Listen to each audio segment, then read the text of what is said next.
자, 이번에는 뭘 설명해 드릴 거냐면 개발자 도구를 사용하는 방법에 대해서 설명해 드릴 겁니다. 이 개발자 도구를 사용하는 방법은 굉장히 중요해요.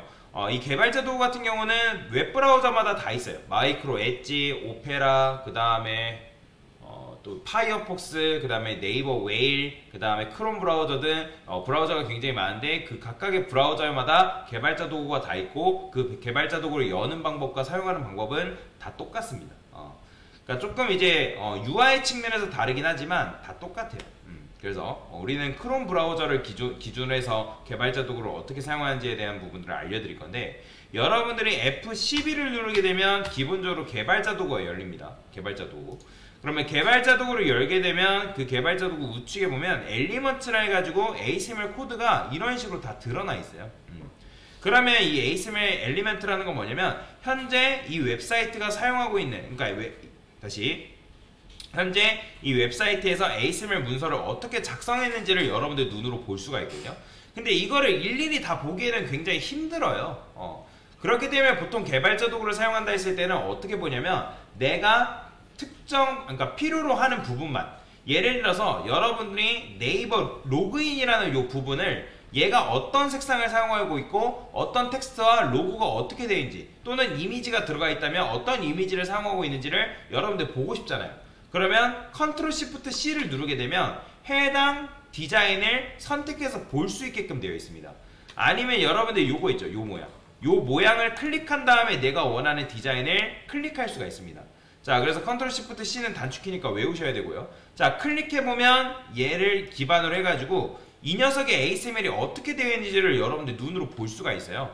지금 보니까 이 녀석은 이걸 말하는 거구나. 그러면 이렇게 되어 있구나. 자, 그러면 개발자 도구를 왜 잘 봐야 되냐면 내가 어떤 특정 이미지를 가져야 된다든지 아니면 그 녀석 같은 들어가 있는 디자인이 어떻게 되어 있는지를 여러분들 눈으로 확인을 해야 되는 경우가 있단 말이에요. 내가 모작할 때도 마찬가지고 웹사이트를 만들 때도 마찬가지고요. 자, 그러면 일단은 방향키를 가지고 이 HTML을 움직이는 게 가능하거든요. 그러면 방향키를 여러분들 왼쪽으로 클릭하게 되면 이거는 뭐냐면 해당 엘리먼트의 부모로 접근합니다. 부모. 그 다음에 한 번 더 왼쪽으로 누르면 접혀요. 다시 누르면 부모로, 다시 누르면 부모로, 다시 누르면 접혀요. 그 다음에 부모로 접히고 부모로 접히고 이런 식으로. 그러면 이렇게 계속 하다 보면 결국에는 HTML로 이동이 되는 건데, 다시 한번 내가 우측 방향키로 누르게 되면 해당 요소의 자식으로 접근하는 게 가능합니다. 이렇게. 자, 마찬가지로 얘 클릭한 다음에 방향키를 우클릭하면 해당 자식으로 이동하는 게 가능하다라고 보시면 돼요. 자, 이런 식으로 펼치니까 지금 네이버 로그인이라는 거는 A 엘리먼트를 사용했고 그 다음에 그 안에 뭐 I 태그, 아이콘을 썼구나, 그 다음에 로그인이라는 텍스트가 있구나 라는 걸 여러분들 눈으로 이런 식으로 확인하는 게 가능하다라는 거죠. 자, 그러면 간단하게 A 엘리먼트한테 디자인이 어떻게 들어가 있는지를 확인하려면 우측에 보면 스타일이라고 되어 있습니다. 이게 지금 CSS 스타일을 말하는 거거든요. 그러면 CSS 스타일이 굉장히 많은데 뭐부터 봐야 되는지 모를 수 있잖아요. 자, 우선순위가 낮은 거부터 우선순위가 높은 거 순서대로 지금 적혀져 있다라고 생각하시면 됩니다. 자, 지금 상단에 있는 코드, CSS 코드가 뭐냐면 우선순위가 제일 높은 코드예요. 그러면 지금 여기 보시면 직선으로 밑줄 그어져 있는 거 있죠? 그거는 뭐냐면 지금 반영되지 않는 속성입니다. 속성이 들어가 있지만 현재 이 A 엘리먼트는 요 위에 있는 속성을 채택하고 있다라고 보시면 되거든요. 자, 마찬가지로 변수도 지금 네이버 같은 경우는 이런 식으로 변수를 사용하고 있는 거죠. 굉장히 많죠. 자, 확인해보면 지금 A 엘리먼트는 디스플레이 블럭을 썼고 마진탑이 이렇게 적용되어 있고 색상은 이렇게 적용되어 있구나 라는 걸 여러분들 눈으로 확인할 수 있다는 거예요. 자, 물론 여러분들이 내가 원하면 이 녀석의 색상을 바꾸는 것도 가능합니다. 자, 얘를 클릭하면 여기 지금 보시면 속성을 수정할 수 있게끔 되어 있는데 얘를 지우고 레드라 쓰게 되면 레드가 이런 식으로 반영이 되는 걸 볼 수가 있죠. 물론 이거는 F5키 누르면 다시 원상복구 됩니다.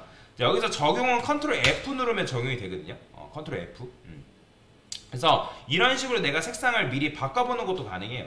아니면 색상을 내가 적용하고 싶지 않다라고 하면 체크 해제하는 거 있거든요. 얘를 클릭하면 체크를 여러분들 해제하는 것도 가능합니다. 보이죠? 이런 식으로 내가 디자인을 바꿔가면서 얘네들을 이제 볼 수가 있는데, 왜 제가 이걸 알려드리냐면 여러분들이 나중에 작업하다 보면 내 작업물도 개발자 도구를 통해서 열어서 봐야 되는 경우가 있어요. 그러면 여기 보면 컴퓨티드라고 있어요. 컴퓨티드를 클릭하면 현재 이 녀석이 어떤 속성을 가지고 있는지 디테일하게 볼 수가 있습니다. 보이죠? 어떤 속성이 반영되고 있는지를 확인이 가능해요. 그 다음에 제가 왜 컴퓨티드를 클릭해서 봐야 되냐고 말씀을 드리냐면, 지금 보시면 요거 보이시나요? 요거? 자, 요거 보면 지금 A 엘리먼트가 가지고 있는 기본적인 너비 높이는 378에서 20이에요. 근데 지금 얘가 뭐가 들어있죠? 지금 위아래로 패딩이 들어있단 말이에요. 패딩이 17픽셀 들어가 있는 거거든요. 근데 지금 추가로 뭐 들어있대요? 보도도 1픽셀로 상하좌우 다 들어있대요. 그 다음에 상단에 뭐 들어있다? 마진탑이 13픽셀로 걸려있는 거예요. 그러니까 지금 이 실제 너비 높이는 378에서 20인데 아우터 위드가 지금 이런 식으로 걸려있는 거죠. 나중에 여러분들 작업하다 보면 여러분들이 마진도 주고 패딩도 주고 했는데 내가 어디서 마진을 줬는지, 내가 어디서 패딩을 줬는지 나조차도 헷갈리는 경우가 발생합니다. 그러면 여러분들이 내가 작업하고 있는 요소 클릭한 다음에 그 해당 요소에 마진과 패딩이 어떻게 들어가 있는지를 여러분 눈으로 직접 이렇게 확인이 가능하다는 거예요. 그래서 그런 식으로 확인해서 수정을 해 나갈 수가 있다는 거죠.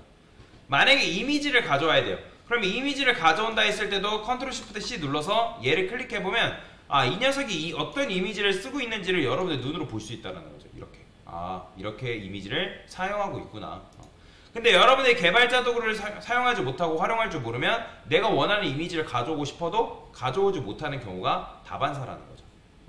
그래서 해당 ASML이 어떻게 이루어져 있고 어떤 구조로 지금 짜여져 있구나, 그 다음에 어떤 클래스 이름을 썼는지를 여러분들 눈으로 직접 확인할 수 있다는 거죠. 강사가 컨테이너 썼던 것도 지금 보면 그냥 쓴 게 아니라는 거예요. 지금 보시죠? 컨테이너가 이런 식으로 적용이 되어 있다는 거예요. 그래서 이런 식으로 여러분들 ASML 구조를 직접 하나하나 확인할 수가 있다는 거예요. 자, 이렇게 쓰면 좋은 점이 뭐냐면 나중에 여러분들이 웹사이트 모작이라는 걸 할 거예요. 모작. 실제 여러분들이 요런 화면, 완성되어 있는 웹사이트를 보고 나서 얘네가 구조가 어떻게 되어 있고 그 다음에 색상과 디자인이 어떻게 되어 있는지를 여러분들이 직접 따라서 만들어 볼 거라는 거예요. 그런 걸 보통 클론 코딩이라 하는데 근데 이제 그거를 그냥 만들게 되면 굉장히 힘들어요. 예를 들어서 이 색상, 얘가 색상이 뭔지 뭐 어떻게 알아요?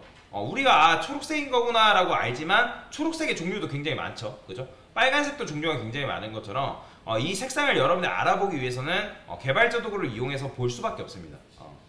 그 다음에 네이버는 조금 특이한 이미지를 사용하고 있는데 그건 다음 시간에 다뤄볼 거거든요. 그냥 일반적인 이미지가 아니에요. 얘를 살펴보면 네이버는 이런 이미지를 사용합니다. 보시면 클릭해보면 이런 이미지를 지금 사용하고 있어요. 이거에 대해서는 다음 시간에 알려드릴 거예요. 이게 뭐 어떤 이미지인지. 여튼 그래서 네이버가 이런 이미지를 사용하고 있구나 라는 것도 알 수가 있고 어떤 디자인을 사용하고 있는지도 여러분들이 개발자 도구를 이용해서 확인할 수가 있다는 거죠. 자, 근데 개발자 도구를 내가 만약에 사용할 줄 몰라요. 그러면 이런 것도 가능하다, 불가능하다? 불가능합니다. 할 수가 없어요. 그리고 내가 웹사이트 모작하거나 내 웹사이트를 점검할 때도 굉장히 힘들어져요. 그럼 네이버는 어쨌든 이런 폰트를 사용하고 있구나. 그러면 모작할 때도 비슷한 폰트를 흉내낼 수도 있겠죠. 그렇죠? 그래서 이런 식으로 개발자 도구를 활용할 수 있고요. 그 다음에 이런 것도 가능합니다. 지금 보시면 여러분들이 마우스로 올리면 얘 색상 바뀌죠. 그죠? 보시면 색상이 조금씩 바뀐단 말이에요. 큰 티는 안 나지만. 근데 지금 우리가 얘를 클릭해서 보게 되면 얘는 호버가 되기 전에 색상이 지금 드러나 있거든요. 자, 클릭해 볼게요. 다시 F 눌러서 지금 보시면 호버가 되기 전 색상이란 말이에요. 그런데 이 A에다가 우클릭한 다음에 여기 보면 뭐가 있냐면 포스 스테이트라는 게 있어요. 보이죠? 포스 스테이트를 호버를 클릭해보면 호버가 되어 있을 당시의 색상이 뭔지를 볼 수가 있습니다. 보이시네? 바뀌죠? 그러면 원래 색상은 요거였지만 호버가 됐을 때 색상은 요런 걸 사용하고 있구나 라는 걸 여러분들 눈으로 직접 확인할 수가 있다라는 거죠. 이런 것도 가능해요. 그 다음에 여러분들이 ASML로 접근하는 방법도 있습니다. 자, 포스 스테이트는 풀게요. ASML로 접근하는 방법은 예를 들어서 나는 요 바디에다가 어떤 특정 코드를 삽입하고 싶어요. 그러면 F2를 누르면 해당 ASMR로 접근하는 게 가능합니다.